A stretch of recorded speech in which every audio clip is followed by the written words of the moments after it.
Class 10th computer lecture number हमारा ये चल रहा है 4 और चैप्टर नंबर हमारा चल रहा है 14th ई कॉमर्स और साइबर सिक्योरिटी या फिर कह लें साइबर सुरक्षा। ठीक है, इसमें बहुत सारे ऑलरेडी जो टॉपिक्स हैं 3 टॉपिक कवर हो गए थे और उन टॉपिक को अगर आपने नहीं पढ़ा है तो प्लेलिस्ट से भी आप चेक कर सकते हो और आपको आई बटन में भी देखने को मिल जाएगा। ठीक है, आज हम देखने वाले हैं अबाउट ई गवर्नेंस के बारे में कि हमारा जो ई गवर्नेंस होता है वो क्या होता है और इसके कौन कौन से अनुप्रयोग है या फिर कह लें कि एप्लीकेशन है।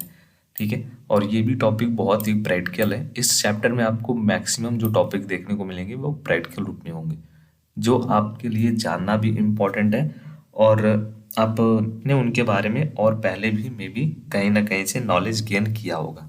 ठीक है, जैसे कि ई गवर्नेंस क्या होता है। ई गवर्नेंस का मतलब होता है सरकारी कार्यों और सेवाओं को इलेक्ट्रॉनिक माध्यमों के माध्यम से प्रबंधित करना और प्रदान करना। यह एक प्रकार का टेक्नोलॉजी होता है और सूचना टेक्नोलॉजी पर आधारित प्रक्रिया होता है जिसका उद्देश्य सरकारी सेवाओं को लोगों तक आसानी से पहुंचाना और सरकारी कार्यों को प्रशासनिक तंत्र में सुधार करना होता है। ठीक है, तो जो हमारा ई गवर्नेंस होता है वो इस तरीके से काम करता है कि इसका जो मेन मोटो होता है या फिर कह लें कि इसका जो प्राथमिक उद्देश्य होता है, इसका प्राथमिक उद्देश्य यही होता है कि जो सरकार के द्वारा सरकारी जो भी नए नए योजना आ रही है, नई नई चीज़ें लॉन्च की जा रही है, किसके लिए? पब्लिक के लिए, उसको पब्लिक तक आसानी से पहुंचाया जाए पब्लिक तक। ठीक है, और सरकार के जो कार्य हैं उसको भी पब्लिक तक पहुंचाया जाए जिससे उनको उनके बारे में पता चले। तो इसका जो टोटल जिम्मा होता है वो होता है ई गवर्नेंस का, कि इस कार्य को जल्द से जल्द और ज़्यादा अच्छी तरीके से किया जाए। ठीक है, और इसी का जो एप्लीकेशन होता है उसको अगर आप पढ़ोगे तो आपको जो ये ई गवर्नेंस के बारे में जो भी डाउट रहता है वो क्लियर हो जाएगा कि यह है क्या, एक्चुअल में कैसे काम करता है। जैसे देखो इसका एप्लीकेशन में हम देखेंगे फर्स्ट नंबर ई मुद्रा। ठीक है, तो ई मुद्रा जो है ई गवर्नेंस का एक प्रमुख उपयोग का उदाहरण है जिसमें डिजिटल अस्पतालों और औषधालयों के लिए ई मुद्रा कार्ड प्रदान किए जाते हैं। यह कार्ड डिजिटल रूप से उपयोगकर्ता को अपनी स्वास्थ्य रिकॉर्ड और औषधि वितरण के लिए आधुनिक सुलभता प्रदान करता है। ठीक है, तो ई मुद्रा जो होता है वो हेल्प करता है यूज़र को, जो अपनी हेल्थ रिपोर्ट उसके पास जितने भी बार वो हॉस्पिटल में विजिट किया है या फिर कौन कौन सी उसको दवाइयाँ ली है उसने, वो सब उसमें मेंशन रहता है, उस सब का रिकॉर्ड रहता है जिससे उसको आसानी रहती है, वो अपने साथ कैरी कर सकता है। सेकेंड है हमारा ई एजुकेशन या फिर कह लें ई शिक्षा। ठीक है, तो ई गवर्नेंस के अनुप्रयोग के रूप में ई शिक्षा का जो उपयोग है उससे विद्यार्थी को ऑनलाइन पाठ्यक्रमों और शैक्षिक सामग्री का उपयोग करके शिक्षा प्रदान करने का मौका मिलता है। इसका उदाहरण है ऑनलाइन वीडियो शिक्षा प्लेटफॉर्म और सरकारी वेबसाइट्सों पर उपलब्ध शैक्षिक सामग्री। ठीक है, जैसे देखो अगर आप यूपी बोर्ड के छात्र हैं तो आप सभी के लिए यूपी बोर्ड ने जो अपनी तरफ से ऑफिशियल वेबसाइट बनाया है वो बनाया है upmsp.edu.in। ठीक है, अब वो कैसे ई गवर्नेंस का एग्जाम्पल है, वो इस प्रकार ई गवर्नेंस का एग्जाम्पल है क्योंकि आपका जो नया सिलेबस रहता है, नए नए साल के नए नए सब्जेक्ट के जो भी सिलेबस रहते हैं वो आपको वहाँ पे दिया जाता है, मॉडल पेपर आपको वहाँ पे दिया जाता है, सब कुछ जो नोटिफिकेशन रहता है वो आपको वहाँ पे दिया जाता है। क्यों दिया जाता है? जिससे आप उससे कनेक्टेड रहो, आपको उन चीज़ों के बारे में पता चलता रहे। ठीक है, तो इसी प्रकार हमारा जो ई एजुकेशन होता है वो ई गवर्नेंस का एग्जाम्पल है।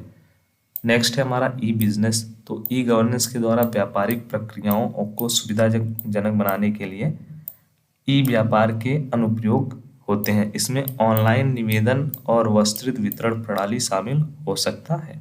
ठीक है, फोर्थ नंबर और फिफ्थ नंबर हमारा जो थोड़ा और मेन और इम्पॉर्टेंट इसका एप्लीकेशन है या फिर अनुप्रयोग है वो है हमारा ई कृषि या फिर ई एग्रीकल्चर। तो किसानों को ऑनलाइन जलवायु जानकारी, बाजार मूल्य और कृषि तकनीकियों के लिए ई गवर्नेंस का उपयोग किया जा सकता है।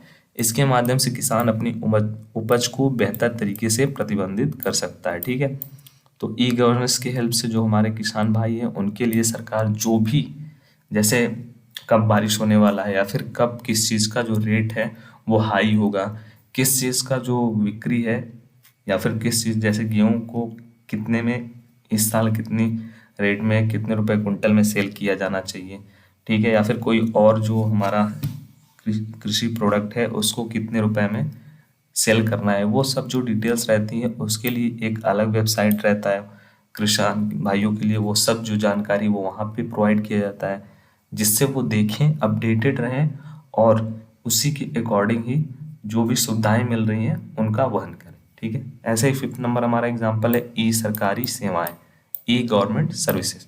तो सरकारी सेवाओं को लोगों के लिए अधिक पहुंचने योग्य बनाने के लिए ई सरकारी सेवाएं प्रदान करते हैं, जैसे कि आधार कार्ड, वोटर आईडी कार्ड, अन्य सरकारी दस्तावेज, जो हमारे दस्तावेज हैं उनके लिए आवेदन पत्र, ठीक है। तो जो हमारे गवर्नमेंट के जितने भी सर्विसेज होते हैं वो आप तक ज़्यादा से ज़्यादा पहुँचे, इसकी जो जिम्मेवारी होती है वो होती है ई गवर्नेंस की। और उसके लिए जो भी हमारे संस्थान है या फिर जो भी हमारे सेक्टर हैं उनका एक ऑफिशियल वेबसाइट बनाया जाता है।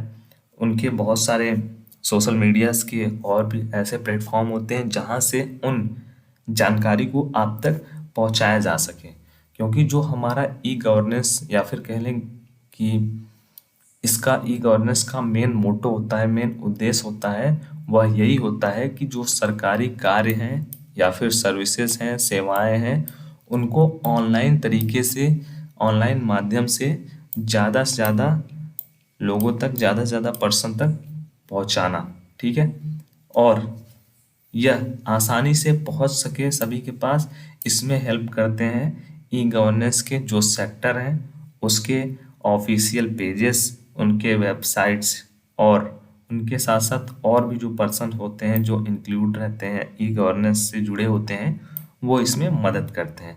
तो इस प्रकार हमारा जो ई गवर्नेंस है वो हमारा टोटल इस प्रकार वर्क करता है। और जो नेक्स्ट टॉपिक रहेगा उसमें हमको देखना रहेगा साइबर सिक्योरिटी के बारे में, ठीक है।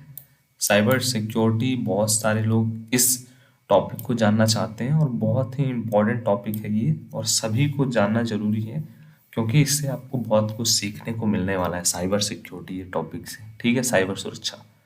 तो अभी तक कंप्लीट हो गया हमारा 5 टॉपिक, जिसको आपने अगर नहीं पढ़ा है तो प्रीवियस लेक्चर्स को देख लीजिएगा, लिंक इन प्लेलिस्ट।